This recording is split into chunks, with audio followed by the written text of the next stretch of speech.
തിരുവനന്തപുരം പൂവച്ചൽ പഞ്ചായത്തിലെ അനധികൃത പന്നി ഫാമുകൾ പൂട്ടും. പഞ്ചായത്ത് ഹാളിൽ നടന്ന സർവകക്ഷി യോഗത്തിലാണ് തീരുമാനം.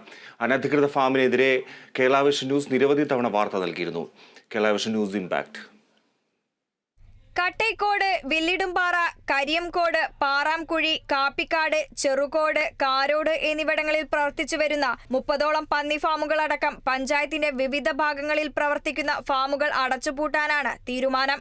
ലൈസൻസ് ഇല്ലാതെ വർഷങ്ങളായി പ്രവർത്തിച്ചു വരുന്ന ഫാമുകളാണിത്.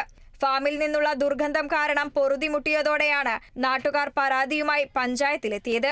പഞ്ചായത്ത് സെക്രട്ടറി ഫാമുകൾ അടച്ചുപൂട്ടാൻ നോട്ടീസ് നൽകിയെങ്കിലും ഉടമകൾ തയ്യാറായില്ല. ഇതോടെ നാട്ടുകാർ പഞ്ചായത്ത് ഓഫീസിന് മുന്നിൽ അനിശ്ചിതകാല നിരാഹാര സമരം ആരംഭിച്ചു. ഇതിനിടെ 2 തവണ സർവകക്ഷി യോഗം കാട്ടാക്കട ഡിവൈഎസ്പി ഓഫീസിലും പഞ്ചായത്തിലും വിളിച്ചു ചേർത്തു. എന്നാൽ ഈ യോഗങ്ങൾ തീരുമാനമാകാതെ പിരിഞ്ഞു. പന്നി ഫാമിലെ ഉടമകൾ ഒന്നിനും തയ്യാറായില്ല. പോലീസ് വിളിച്ച യോഗത്തിൽ സമരസമിതി പ്രസിഡന്റിനെ ഫാം ഉടമകൾ കയ്യേറ്റം ചെയ്തു. തുടർന്ന് ഫാം ഉടമകളും പഞ്ചായത്തിന് മുന്നിൽ സമരം ആരംഭിച്ചു. ഫാം ഉടമകളുടെ സമരപന്തൽ പോലീസ് അഴിച്ചുമാറ്റിയത് നേരിയ സംഘർഷത്തിനിടയാക്കിയിരുന്നു.